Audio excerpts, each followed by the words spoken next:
combination with Judd. Dotorimo. Acorn jelly. Oh yeah. A jelly-like consistency. Slightly salty. Really good for a rainy day.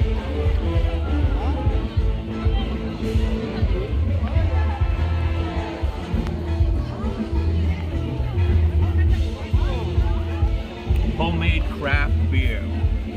Homemade craft beer.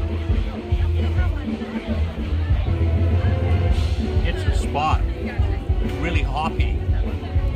Really homemade if you're in the festival.